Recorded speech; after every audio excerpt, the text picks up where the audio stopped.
Nara Narayan Rishi, the Supreme Human Being, to Mother Saraswati, the Goddess of Learning, and unto Srila Vyasa. This morning, there are 3 verses together on Canto 7, Chapter 6. Vlad Maharaj instructs his demoniac schoolmates. So we'll go through these 3 verses line by line. First, please repeat after me. Paravareshu bhuteshu Brahmantastavadishu Bhautikeshu vikareshu Bhuteshu attamahatsu cha Guneshu gunasamyecha Guna vyatikare tata Eka eva parohyatma Bhagavan Ishvaro vyavya Pratyagatma swarupena Drishya rupena chasvayam Vyapya vyapaka nirdesho Hi anirdesho vikalpitaha Kevala anubhavanand Kevala anubhavananda Svarupa Parameshwara Mayaya Antarhitaishwarya Iyate Gunasargaya Para Avareshu in exalted or hellish conditions of life. Bhuteshu in the living beings. Brahma Anta ending with Lord Brahma. Stavara Adishu beginning with the non-moving forms of life. The trees and plants. Bhautikeshu of the material elements. Vikareshu in the transformations. Bhuteshu in the 5 gross elements of material nature. Atta moreover. Mahatsu in the Mahatattva. The total material energy. Cha also. Guneshu in the modes of material nature. Gunasamye in an equilibrium of the material qualities. Cha and Guna vyatikare in the uneven manifestation of the modes of material nature. Tata as well. Ekaha one. Eva only. Paraha transcendental. He indeed. Atma the original source. Bhagavan the Supreme Personality of Godhead. Ishvaraha the controller. Avyaya without deteriorating. Pratyak inner. Atmaswarupena by his original constitutional position as the super soul. Drishyarupena by his visible forms. Cha also. Swayam, personally, Vyapya, pervaded, Vyapaka, all pervading, Nirdesha, to be described, He, certainly, Anirdesha, not to be described, because of fine, subtle existence. Avikalpitaha, without differentiation. Kevala, only. Anubhava Ananda Swarupa, whose form is blissful and full of knowledge. Parama Ishvaraha, the Supreme Personality of Godhead, the Supreme Ruler, Maya, by Maya, the illusory energy, Antarhita, covered, Aishwaryaha, whose unlimited opulence, Iyate, is mistaken as, Gunasargaya, the interaction of the material modes of nature. Translation and purport by His Divine Grace, A.C. Bhaktivedanta Swami, Srila Prabhupada Ki Jai. The Supreme Personality of Godhead, the Supreme Controller, who is infallible and indefatigable, is present in different forms of life, from the inert living beings, stavara, such as the plants, to Brahma, the foremost created living being. He is also present in the varieties of material creations and in the material elements, the total material energy, and the modes of material nature, sattva guna, rajaguna, and tamoguna, as well as the unmanifested material nature and the false ego. Although he is one, he is present everywhere, and he is also the transcendental super soul, the cause of all causes, who is present as the observer in the cores of the hearts of all living entities. He is indicated as that which is pervaded and as the all-pervading super soul, but actually he cannot be indicated. He is changeless and undivided. He is simply perceived as the supreme Satchit Ananda, eternity, knowledge, and bliss. Being covered by the curtain of the external energy, to the atheist he appears non-existent. Report. Not only is the Supreme Personality of Godhead present as the super soul of all living entities, at the same time he pervades everything in the entire creation. He exists in all circumstances and at all times. He exists in the heart of Lord Brahma and also in the cores of the hearts of the hogs, dogs, trees, plants, and so on. He is present everywhere. He is present not only in the hearts of the living entity, but also in material things, even in the atoms, protons, and electrons being explored by material scientists. The Lord is present in three features as Brahman, Paramatma, and Bhagavan. Because he is present everywhere, he is described as Sarvam Kal Idam Brahma. Vishnu exists beyond Brahma. Bhagavad Gita confirms that Krishna, by his Brahman feature, is all-pervading. Maya tatam idam sarvam.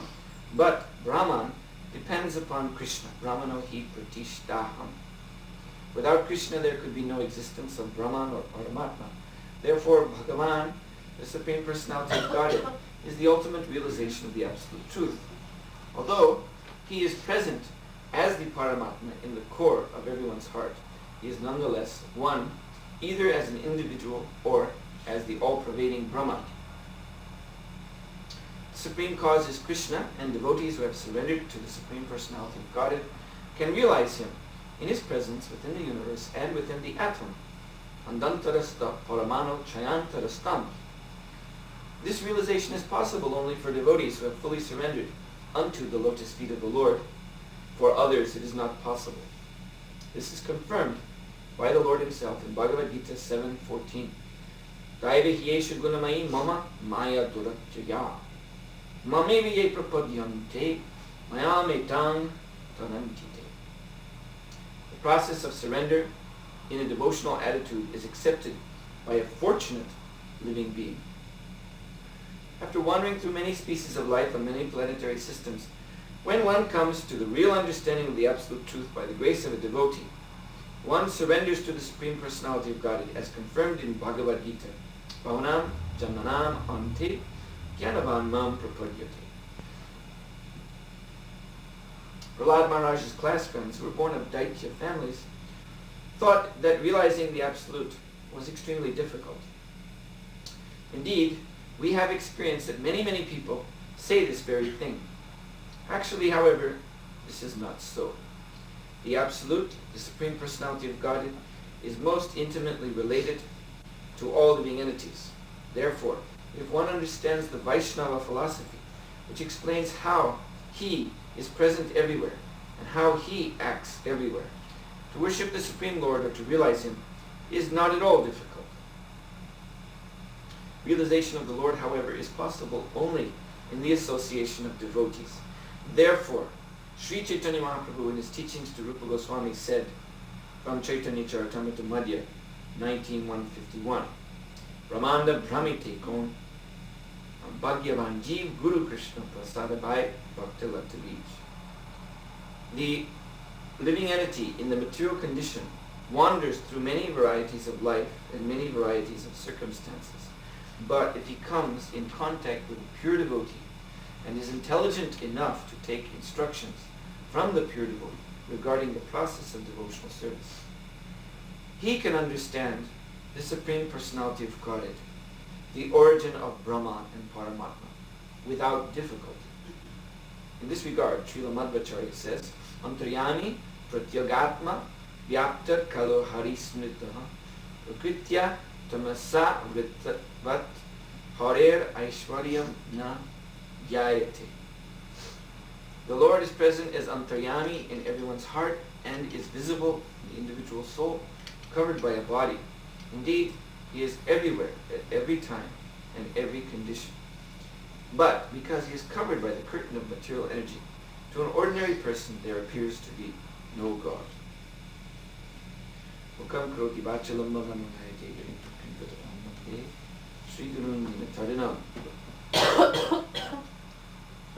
So first, in this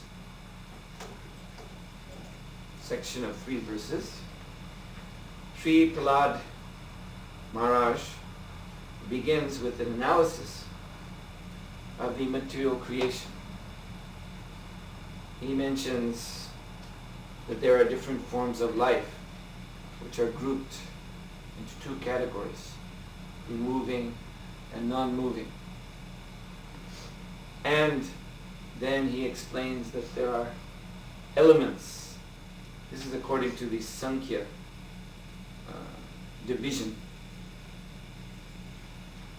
of the parts of creation. There are elements, the total material energy, the avyakta, and the modes of nature, and the false ego. So the Sankhya philosophers, there are actually 2, the Bhagavat Sankhya philosophers who follow Kapila Dev, Lord Kapila, 3rd canto, Devahuti Putra Kapila. Then there are the Nirishwara Sankhya philosophers who follow another Kapila, who is an atheist. So this atheistic Sankhya philosophy, it is being mimicked today by modern scientists, although they count up the elements differently. They have their table of elements. I don't know how many are there now. Last time I looked, it was something like 110. But this is the business. This is precisely the business of these materialists. The word Sankhya means to count, and that's their business. They count up the material elements in different ways. Even in 11th canto of Srimad Bhagavatam, Lord Krishna says, he points out that there are some who say that there are, I think, 7, 9, different numbers are there. So Sri Krishna himself in Bhagavad Gita, he says there are 24. Lord Kapiladev in 3rd canto of Srimad Bhagavatam says 24. So we don't go around counting. We just hear from the Lord and accept. But there are others who feel they must count. No, I must count to be sure. So, although they have passed in this world since time immemorial, since ancient times with the Nirishwara Sankhya philosophers, to the present time with the modern physicists, they have passed in this world as being very intelligent. Actually, they're mudhas, they're fools. There is a nice collection of stories, analogous stories from South India. Guru Paramartha and his 5 disciples. And in these stories, one sees illustrated in a humorous way the different philosophical positions, especially non-Vedic or non-devotional philosophical positions. They're illustrated and their faults are pointed out by this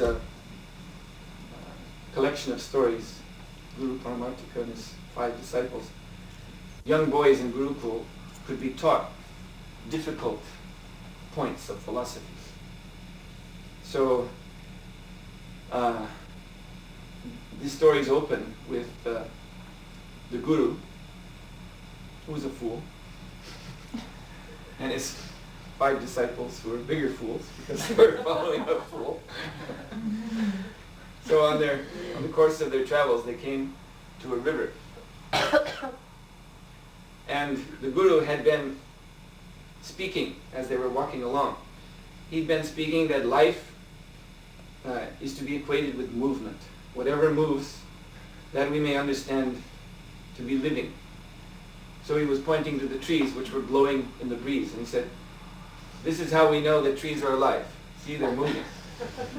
Now this may sound funny, but the atheistic Sankhya philosophers, they give such examples of scorpions coming out of rice and spontaneously, and this is one example they use to explain creation, how everything arises ultimately from matter. Another example they give is that grass spontaneously transforms into milk. It just happens to go in the stomach of a cow, and then somehow it becomes milk. But they actually present this as being spontaneous.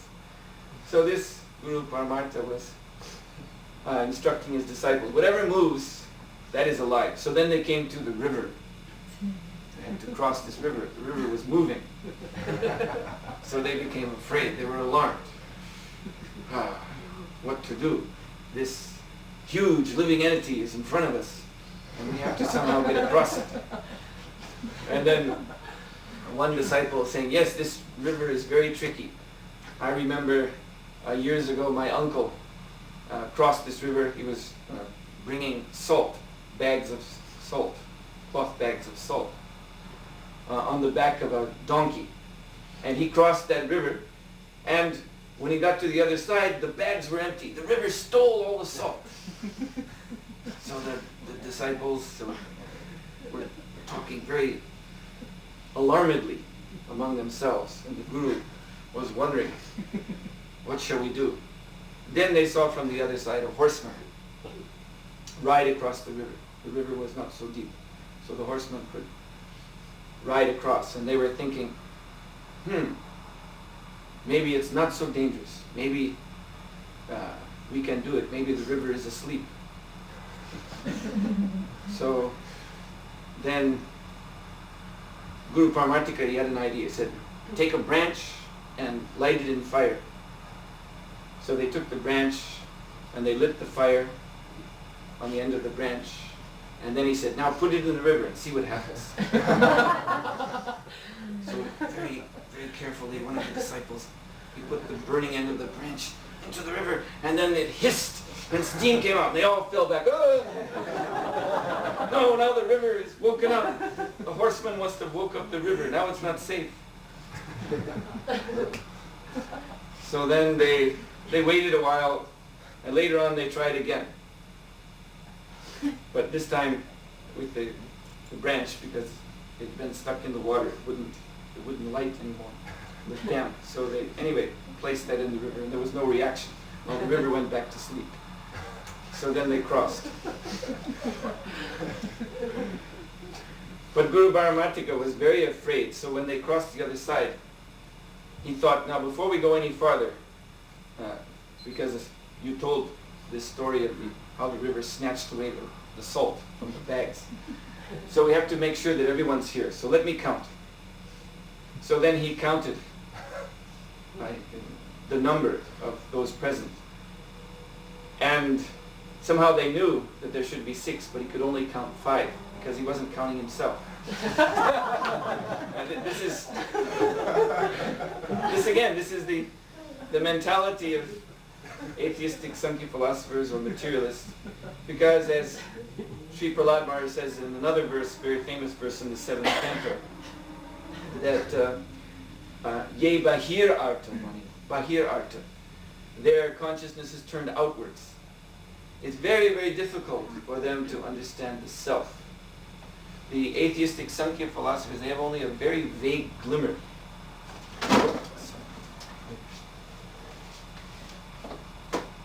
They have only a very vague understanding of the self as being different from the matter that they're counting up. They really don't know what is the true nature of the self. They just have some idea that there is consciousness. Just like today, modern scientists too. They have some of them, some of the physicists, they have some idea that there is consciousness, which is observing matter. But more than that, they don't know. So in that, it's very, very difficult for them. There's big discussions among the scientists. Some don't accept that, so they argue.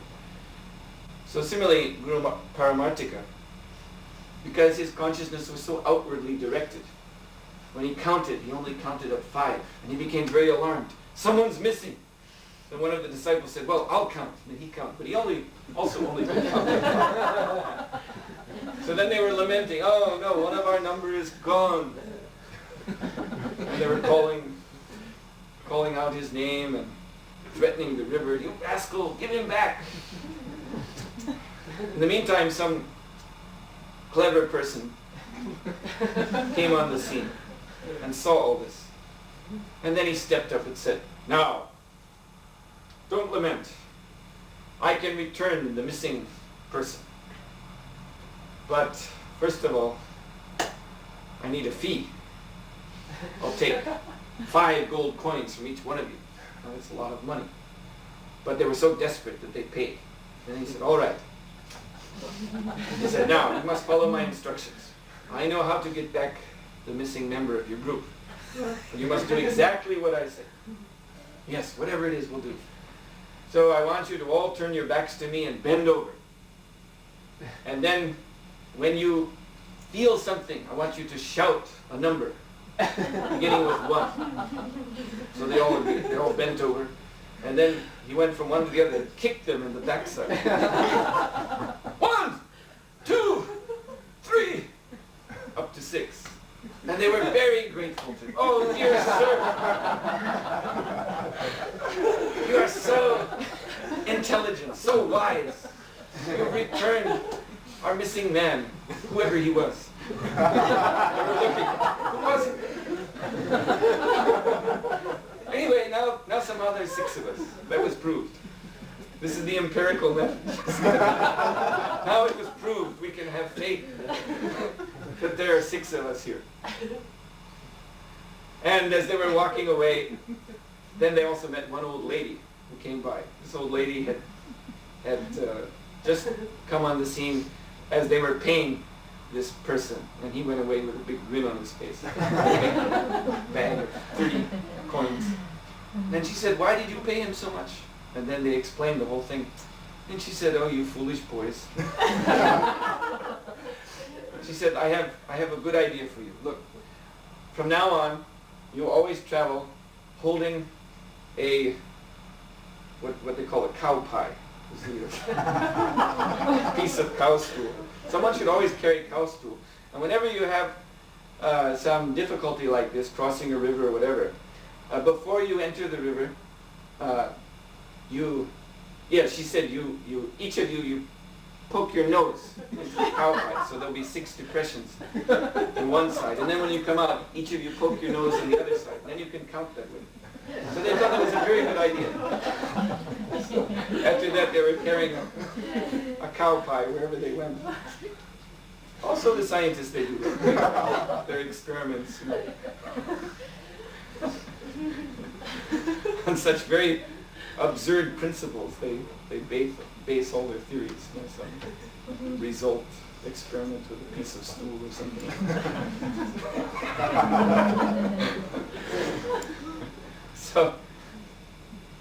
So these persons, as Prahlad Maharaj says, "Na te vidu svartakatim hi Vishnu." They do not know that Sri Vishnu is the goal of life. Rather, durasaya bihir artha manina. Their business is because their hearts are full of material desires. That's why they don't know that Lord Krishna is the goal. They're not interested. Rather, their business is simply to speculate about this external material world. And by this process of so-called knowledge, materialistic people accept this as knowledge, but Prahlad Maharaj condemns it. Andayatandayar upaniyama. So it is actually blindness, a case of the blind leading the blind. So the Guru Paramartha stories illustrates that very nicely. And we see that going on in the world today. So Lord Krishna says that for such mudas, naham prakasha sarvasya yogamaya samavata, mudo yam na vichamati, loko mamajamati. I never reveal myself to such mudas, no matter how much they may count or whatever their process of so-called knowledge may be. I reserve the right to remain unknown to them. Yogamaya samavata. By my yogamaya, my energy, I push them away. And that's a very significant point. Lord Krishna specifically uses the word yogamaya. Because mahamaya, this is the thing the Sankhya philosophers do not know. They do not understand. That the mahamaya, which they are analyzing and counting in different ways, the material elements, actually is an emanation from the yogamaya, the Lord's internal spiritual energy. And even if one of these empirical philosophers becomes somehow intelligent enough to ascend to the spiritual platform, the threshold of spiritual life, as the Mayavadis do. They count and they analyze and finally they negate. And after negating, they may approach the impersonal Brahma, the Brahma Jyoti. But even then, and this is the threshold of the Yogamaya potency, but she pushes them away. Even they're able to, instead of poking their nose in stool, poke their nose into the Brahman atmosphere. They get pushed back. Go back. Get out of here. No admittance for you. Because they're not devotees. Rather, they're, again, in another famous verse, their intelligence is impure because of a competitive attitude.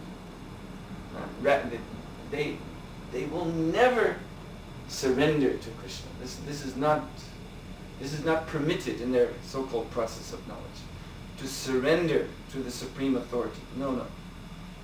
We have to understand on our own. So viparyo smriti. This is actually a competitive mentality. And so for that reason, their intelligence always remains abhishuddha. It's always impure. So Srila Prabhupada said, to actually enter the spiritual world, it is the same sort of problem as entering the sun. If we are in these impure earthly, not just earthly, but mixed up, different elements mixed up together. Such body is this, such form is this. How can we enter the sun? We'll just burn up. But one can enter the sun. One has a body of fire. Fire dwells on the sun planet. So if one gets a body of fire, one can enter the sun. So similarly, the spiritual world, Vaikuntha Dham, that is the pure spiritual abode. So if we get pure spiritual body, if that we're able to accomplish, then we can enter the spiritual world. Otherwise, it's not possible. So it seems very difficult to develop spiritual body, to become qualified to enter the spiritual world, to know Krishna. It seems very difficult as long as one remains a mudha, see? As long as one, which is all-pervading. It's everywhere, within and without. And yet it is imperceptible. Just like today, in physics, the physicists, they have certain problems, theoretical problems, mathematical problems in their understanding of the universe, which could be solved if the element ether would be accepted. But because the element ether cannot be perceived, they cannot see it. Therefore, they refuse to accept it. And therefore, these problems that they try to solve remain intractable. They can't solve them. So similarly, the Lord, He's there. He's all-pervading. He's everywhere. But He cannot be perceived by the rascals, by those whose consciousness is outwardly directed. They cannot see Him. So therefore, it's a big, big problem. Like even you can speak with some people. Prabhupada is actually mentioning this, that there are people who they can understand theoretically, in a theoretical way, that yes, it would be better if human society was theistic, if it was governed, if the culture, if everything was based on a theistic understanding. That would be nice. But then they say, but it is so difficult to establish theism because where is this God? We can't see Him. So they think it is very, very difficult. And some of them, although they're ready to admit that theism is actually a better system of philosophy, they say it's too hard to establish. Therefore, we have to do the best we can. We have to struggle with atheistic science, atheistic social principles, because we'll never be able to convince the vast majority of the population that there is a God. It cannot be proved. But no, it can be proved if one is ready to accept the process. Just like in science too, there is the theorem, simple theorem, that water, this element or substance we drink every day, on which our life depends, it is composed of 2 parts hydrogen and 1 part oxygen, H2O, that formula. So now, by my present knowledge, my present system of understanding things, I cannot realize that. How am I going to take water apart and prove that it is 2 parts oxygen and 1 part oxygen, 2 parts hydrogen and 1 part oxygen? It's not possible for me at my present level of knowledge and awareness and understanding. But I could do it if I was prepared to surrender to someone who can demonstrate this by experiment, who can educate me in the experiment, in the process of knowledge. Then I could do it myself in a laboratory. So similarly, God, Krishna, He can be understood. But we have to accept a teacher. That is pointed out. Guru Krishna Prasade Bhai. By the grace of Guru, one gets Krishna. Also by the grace of Krishna, one gets Guru. One must take the mercy rasa. One must accept the mercy of Guru and Krishna, and then one can understand. But if one is determined, viparyosmriti, determined to hang on to this empirical, non-devotional, competitive, ultimately atheistic attitude, then it won't be possible. Even if one is given every chance. Just like Ravana, the great demon Ravana, he once saw Narada Muni passing through space, and so he called to him, he ordered him, come here. And Narada, because he's a saintly person, thought, I shouldn't give trouble to anyone, also not to him. He's asking me to come, so I'll come. So Narada came down before Ravana, and Ravana ordered him, now, you reveal to me the confidential knowledge of the Vedic syllable Om. I want to know the meaning of the pranava Omkar. Narada Muni said, I'm sorry, you're not qualified. Ravana immediately indignant, what? I am Ravana. Trilokeshwara Ravana. He gave himself that name. That's the name of Krishna. Trilokeshwara. He entitled himself to that name. I am the Lord of this whole Jagat, this whole universe. How can you dare say that I am not qualified to understand the meaning of Om? And Narada said, because you're a Vishari, you're a sense enjoyer. And this knowledge, Brahmagyan, is meant for those whose senses are controlled. So until you are prepared to give up wine, women, and song as being the ultimate value of life, you'll never be able to understand this. Even if I instructed you, you wouldn't be able to follow the instruction. So Ravana, he couldn't understand this. You see, he just couldn't understand this. He thought that Narada Muni was insulting him. This is that, there are these persons who say, show me God. If you can't show me God, then he doesn't exist. So his attitude was like that.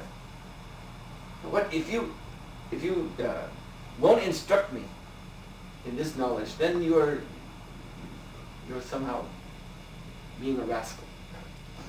You're trying to cheat me in some way. So then he threatened Narada that he called for his sword, Chandrahasa. This sword moves by remote control. Ravan would just say, kill that person, and the sword would fly through the air and cut off his head and return to Ravan's hand. So he called for Chandrahasa. He said to Narada, you see this weapon of mine, Chandrahasa, this famous sword? Narada said, yes, I see. Ravana said, if you do not instruct me in the meaning of the syllable Om, I will send Chandrahasa to kill you. Narada said, I'm not going to instruct you. Ravana said, then get ready. Narada said, I'm always ready. So Chandrahasa came and slashed through Narada Muni's form. But nothing happened. It's like cutting through air. Chandrahasa came back completely embarrassed. So then Ravana, one by one, he called for all of his astras. He had collected astras from all over the universe. And he fired them at Narada Muni. And they all passed through his form without doing any harm at all. And they all returned to Ravana, completely defeated. So after Ravana exhausted all of his weapons, then he became a little submissive. And he said very humbly to Narada, Narada, please, now I accept you as my guru. Please tell me, how is it that you are uninjured by the most formidable weapons which the demigods flee from? How is it you just stand there, smiling, playing on your veena, chanting the holy name of the Lord, and these weapons just pass through your body, come out the other side without doing you any damage? And Narada said, I have a spiritual body, a Satchit Ananda body, eternal, full of knowledge, full of bliss. Ravan said, Narada, that's what I want.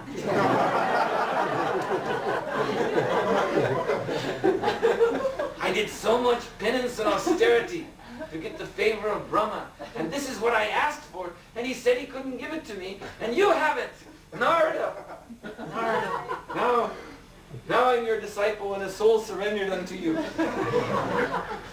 Please reveal to me the secret how I can have such a body which is completely invincible, eternal, full of knowledge, full of bliss. This is what I want.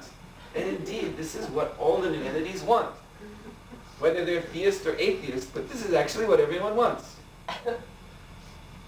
So Narada Muni said, just as we hear in this verse and purport, he said, it's no problem, Ravana. You actually once had a spiritual body, but you gave it up. You came here to enjoy it. So, Ravana, it's very easy to recover your spiritual body. Yes, please tell me.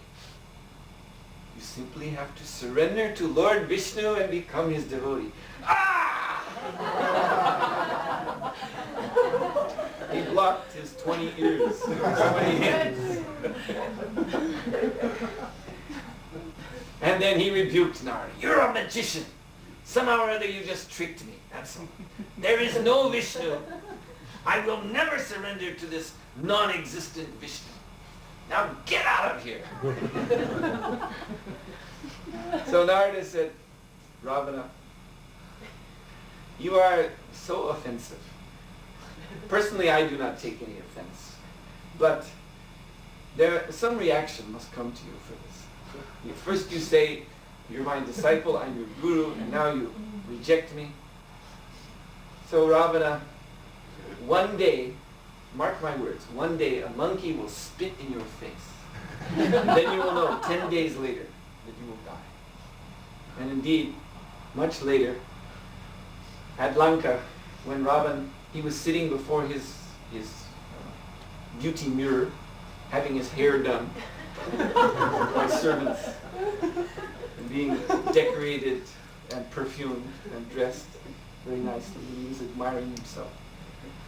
So one day, so on this day, through the window, what appeared to be a very small insect flew in and came right in front of Ravan's face and spit in his face. And Ravana caught this thing. What? He grabbed it.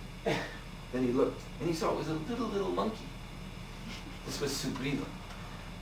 Lord Ram and Lakshman and the Vanaras had just crossed the Setu, the bridge, from India to Lanka. They had just come to the shore of Lanka. And the first thing that happened was Sugriva, he leaped through the air, and as he was flying, he shrank himself down to this very small size. And he came into Ravana's quarters and spit in his face as a greeting. Greetings from Lord Ram.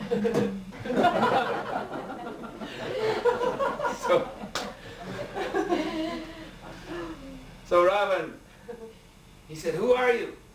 And the little monkey said, I am Sugriva, and those are my greetings. Ram and Lakshman and Hanuman and all the Vanaras are now here on Sri Lanka Island, and you and all your hosts of demons will soon die. And then Sugriva left. So Ravan then remembered Narada Muni's blessing in the form of a curse. And he became very worried. Very, very worried. This Narada Muni said, after a monkey spit in my face, I would have only 10 days to live. What to do? What to do? Oh, I need powerful allies. So it was then that he went down to Patala Loka and visited his great-great-great-great-great-grandfather, Bali Maharaj.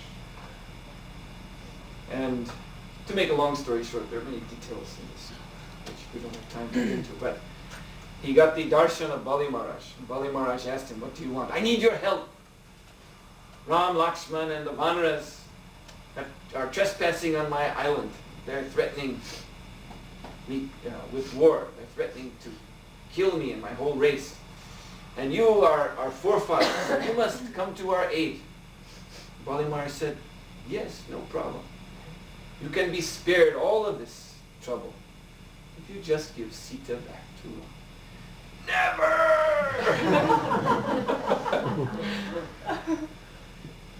Then Bali, he was trying to talk some sense into Ravan's head, but it wasn't possible. Ravan was so blinded by his arrogance. So Bali Maharaj said, all right. If you don't do this, if you don't give Sita back to Ram, then I cannot personally help you. But I'll give you a gift. I'll give you a present which is so valuable, so wonderful, that you may be able to increase your military force, or somehow spend this to protect yourself from Ram. This may be of some assistance to you. So Ravana became very interested. Yes, this sounds good. Something most valuable. Some item of value like I've never seen in this universe. That is very interesting. So Bali brought him to a very great open area. Huge open field, Maidan. And in the center of this field, there was a huge golden mountain. At least that's what it looked like. Tremendous golden mountain. According to the scriptural description, it was 72 miles high. And it was covered with solid gold, and it was covered with diamonds as big as Ravana's face. Completely covered with diamonds. So when Ravana saw this, he began to think, wow, he said, yeah, I'll just take this and forget about Lanka, this is all I need, I'll just take this and go somewhere and enjoy. He became so greedy. So Bali Maharaj said, this is yours, you can take it. But there's one condition. You have to take it yourself. Cash and carry. I'm giving it to you, but you have to take it yourself. So Ravan thought, no problem for me. I lifted the Kailash mountain, so I can lift this mountain. So he reached beneath it, and he was straining and pulling, and he managed to just move it slightly, and then it crushed his fingers. He pulled his fingers out, screaming in pain. And he said, what is this thing? And Bali said, you step back. Step back with me. Let's get some perspective on it. So they stepped back a long distance. And then Bali asked, what do you see? How does it look now? And he said, what? Actually, it looks like a huge earring. Yes, isn't that what it is? It's a huge earring bedecked with gigantic diamonds. And Bali Maharaj said, you have some intelligence, I see. That's exactly what it is. Do you know whose earring it is? No? No idea. You said that I am your great grandfather. Yes, I am. But before me, I am the son of Prahlad. And Prahlad is the son of Hiranyakashipu. This was the earring of Hiranyakashipu. When he fought with Nrsingadev, that earring fell off his ear and fell down into Patalaloka. So you were that same Hiranyakashipu in your previous birth. And you were killed fighting Lord Nrsingadev, who is Vishnu. Now, in that life, Hiranyakashipu, this was your earring. Now, in this life as Ravana, you can't even lift this earring with all of your strength. And the same Vishnu has come in the form of Ram. And you're fighting him. What chance do you think you have? You have intelligence. Why don't you use it? Ravana blocked his ears again. And he left. And 10 days later, he was killed. So this is the fate of those who refuse to surrender. So the process is very easy. But as Srila Prabhupada said, Krishna consciousness is easy for those who are simple, but it is very difficult for those who are crafty, cheaters, who are duplicitous. So this is the infection of materialism. Why does one stick to this materialistic process, this empirical process of knowledge? Why is he bahir artha, always looking outward? Why does he place the real value of his life in the material energy? Because, as we were speaking yesterday with Ajay Prabhu, he was mentioning this. There's a principle of psychology that was introduced by Freud. This Oedipal complex in psychoanalysis. One of the basic principles is that there's this attitude in human beings to overthrow authority, meaning their father, the father figure. So this is called the Oedipal complex because it comes from the name of an ancient figure in Greek drama, Oedipus, Oedipus Rex, Oedipus the king. So Oedipus, he was apparently, he thought himself to be the son of some mother and father, but actually he ended up killing his real father. We don't have to get into the whole story. And then because he became the king in the very kingdom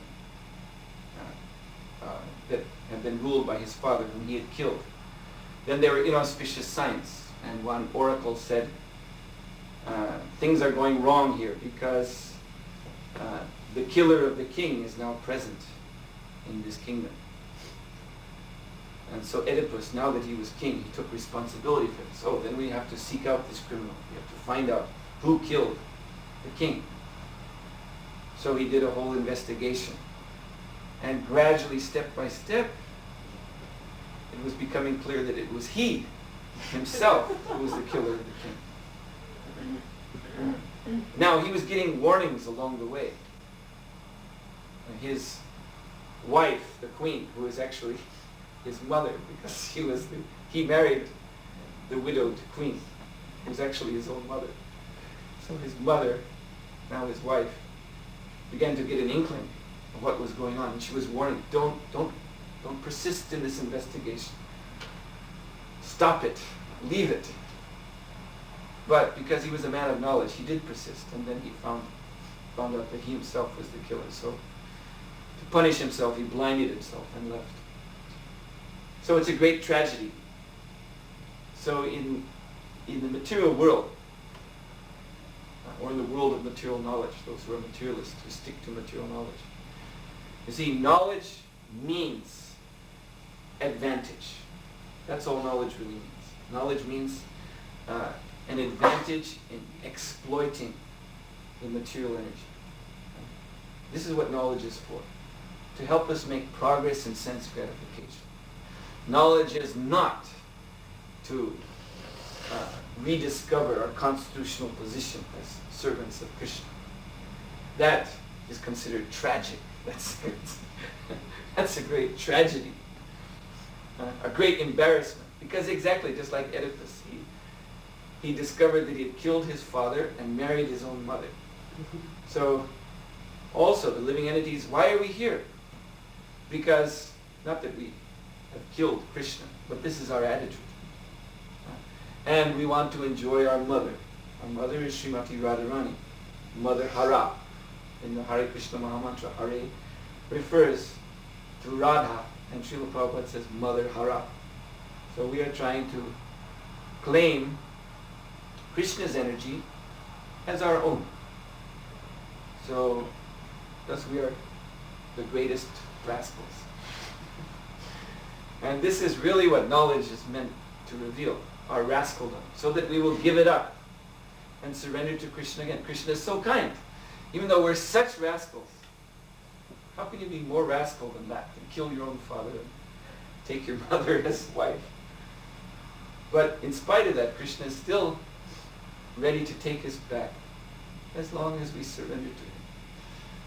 But if we persist in clinging to our illusory position, false position, as being the enjoyers of Krishna's energy, then we will remain in ignorance. It is revealed in that story of Oedipus Rex, how that was considered a great tragedy, to uncover this truth. Oedipus was being warned, don't go any farther. Don't stop this investigation. So the whole current of the material world is like that. When one becomes a devotee, as Prabhupada says, it's like declaring war on Maya. The whole current of the world is flowing against us. No, don't inquire into the absolute truth. Don't understand your rightful position as servant of Krishna. Remain in illusion. So this is what makes it difficult. This is what makes progress in Krishna consciousness difficult. But Krishna, Guru and Krishna, they immediately, if we surrender to them, they dispel illusion. Because that's all it is. It's just Maya. It is just illusion. Like fog, it is compared in Bhagavatam to fog. So when the sun, fog is very dense, very difficult to perceive when one is surrounded by fog. But when the sun, Krishna Surya Sama, Krishna is like the sun, when the sun rises, then the fog is evaporated. So are there any questions? Yes? It's sometimes said that Ravana's Lanka is Ceylon, Sri Lanka. But I also read that Prabhupada says in the Bhagavatam is Brazil. No, Srila Prabhupada doesn't say that Lanka is Brazil, but he says that Lanka stored his gold there in Brazil. Brazil is actually the region that was under the control of Ravana's brother. His name was Mahi-Ravana. He had a kingdom under the sea in a network of lotus, gigantic lotus stems. So, these stems grew up from undersea tunnels, which also went under the continent of South America. So Ravana and his Mahi-Ravana and his demoniac hordes, they lived in these undersea tunnels. And there, Ravana he stored the gold that he stole from others. So that is why still today they found huge tunnels network of tunnels underneath Brazil and other South American countries. They found huge golden helmets and breastplates and swords, many times bigger than could be wielded by man. This has been independently confirmed. I've seen this reported in certain books. So, any other questions? Yes? How is for Ravana, when he was like the demon, possible to see the spiritual body of Ravana, or how is possible to see the spiritual body? Yeah, well, Krishna, just as Krishna, he reveals himself. Prakat, aprakat. The spiritual realm, spiritual form of the Lord and the Lord's devotees are invisible to our material eyes, but they can reveal themselves by their mercy. So, just as when Krishna appeared 5,000 years ago, great demons like Kamsa could see him only by the Lord's mercy. So Ravana also could see Narada by Narada Muni's mercy. Any other questions? Srila Prabhupada ki jai, Bhagavatam ki jai, Gaur Premanand.